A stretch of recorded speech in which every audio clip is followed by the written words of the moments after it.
আসসালামু আলাইকুম। জামাত যে এনসিপির বুক বরাবর একবার ছুরিটা বসায় দিব, এটা আমি আগে আন্দাজ করছিলাম, কিন্তু বুক বরাবর দেয় নাই, পিছন বরাবর দিয়ে দিছে একদম পুরা পিঠ থেকে সোজা করে বুক ফুটা করে ফালাইছে জামাত।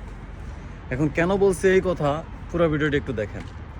এনসিপি শুরু থেকে, আন্দোলনের শুরু থেকে কিন্তু জামাতের সঙ্গে পাইছে, ঠিক আছে, জামাতের পাশে পাইছে।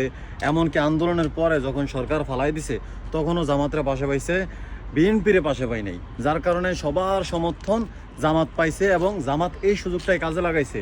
ফেসবুকে স্ক্রল করলে দেখা গেছে যে মানুষ খালি জামাতে ভোট দিব এই আশা করে, মানুষ জামাতে ভোট দিব, তারপরে জামাত নিয়ে পোস্ট করে, জামাত নিয়ে ভিডিও বানায়। আমি নিজেও বহু ভিডিও বানাইছি, শিবির নিয়ে, জামাত নিয়ে বানাই নাই, শিবির নিয়ে বানাইছি বহু ভিডিও, যে তারা জামাতের ক্ষমতায় চায়, জামাতের ভোট দিব।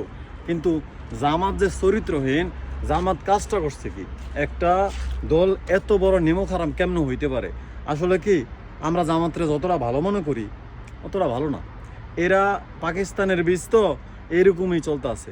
এখন বর্তমান যে প্রজন্ম শিবির, আমি শিবিরে অনেক ভালো মনে করি এবং তাদের কার্যক্রম অনেক ভালো এবং তারাও আসলে দেশপ্রেমিক, কিন্তু জামাতের এই চরিত্রটা নাই। জামাত কি করলো, আন্দোলনের পর এনসিপি যত আন্দোলনে ডাক দিছে জামাত তাদের পাশে রয়েছে, মানুষের সমর্থন নিছে এবং তারা বুঝাইতে চাইছে যে না, তারা রাষ্ট্রের পক্ষে। এইসব কিছু বোঝায় তারা এনসিপির পাশে ছিল। এনসিপির পাশে থেকে এখন এনসিপির বুক বরাবর মাইরা দিছে। কেন বলছে এই কথাটা? যখন জুলাই সনদের কথা উঠে তখন কিন্তু জামাত বলছে যে আমরা আর যাই হোক দুনিয়া উল্টাই গেল আপনাদের পাশে আছি। এনসিপির এই কথা বলছে, জামাতের পাশে পাইছে। সে বলছে, এনসিপির তারা বলছে যে না, জুলাই সনদে আমরা স্বাক্ষর করবো না যতক্ষণ পর্যন্ত না তার কিছু পরিমাণ বাস্তবায়ন না হয় এবং কিছু সংস্কার না হয়। কারণ জুলাই সনদটা একটা গোষ্ঠীরে কেন্দ্র করে দিছে, একবারে সব যত কথা আছে সব কিছু একটা দলরে খুশি করাই দিছে, কিন্তু বাকি সব কিছু নাই এখানে। এই কারণে তারা, এনসিপি বলছে যে না, এটার কিছুটা বাস্তবায়ন হোক, কিছুটা সংস্কার হোক, তাইলে আমরা সই করবো, আর না হলে জুলাই সনদে আমরা সই করবো না। জামাত বলছে যে দুনিয়া উল্টে গেল, আমরা তোমার পাশে আছি। সুন্দর মতো যেদিন জুলাই সনদ ঘোষণা হইব তারপরের দিনে হাতটা ছাইরা দিছে এনসিপির, একদম পিছ বরাবর মাইরা দিছে চুরিটা। কেন তোমার এই চরিত্র থাকতে হবে? কেন তোমার যদি কথা দিয়া কথা রাখতে না পারো, তাহলে তোমার কিসের একটা দল চালাইতেছো? কিসের ইসলামী দল?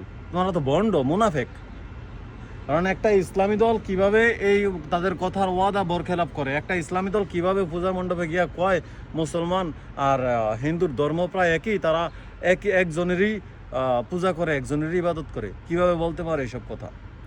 তারা ক্ষমতার জন্য এখন যত ধরনের মুনাফিকি কাজ আছে সব কিছু করতে পারবো, তাদের মোট কথা ক্ষমতা চাই। আর এরা ক্ষমতা আসার পর বাংলাদেশে যে কী শুরু করব, এটা আমি আপনার এই যে আজকে ভিডিওটা করতেছি না, তারিখটা দেখেন। এবং ক্ষমতায় যদি কোনোভাবে আসে, আমার মনে হয় না এরা ক্ষমতা আসতে পারবো, কারণ চরিত্রহীনরা ক্ষমতা আসতে পারে না। বাংলাদেশের জনগণ এখন অনেক সতর্ক, বাংলাদেশের জনগণ এখন অনেক সতর্ক, সচেতন। তারা এইসব চরিত্রহীন ব্যক্তি করে ক্ষমতায় আনবো না। যদিও আসে দেখেন যে দেশটারে কি বানায় ফেলে এরা। এরা যে কি মুনাফেক এটা দেখেন খালি ক্ষমতা আসার পরে। শিবিরের কাজ যখন ভালো লাগে, যে এটা ভালো, এটা বলতেই হবো। বাপ ভালো, ছেলে খারাপ, আবার ছেলে ভালো বাপ খারাপ, এরকম হইতেই পারে। এখন জামাত ভালো, জামাতের শিবিরের যে অঙ্গ সংগঠন আছে শিবির, সে ভালো হইতেই পারে। তার ভালো যদি করে তাহলে ভালো বলতে হইব। এমন তো না আছে সে ভালো বলতেছে, ভালো করতেছে, আমরা ভালো বলতেছি না।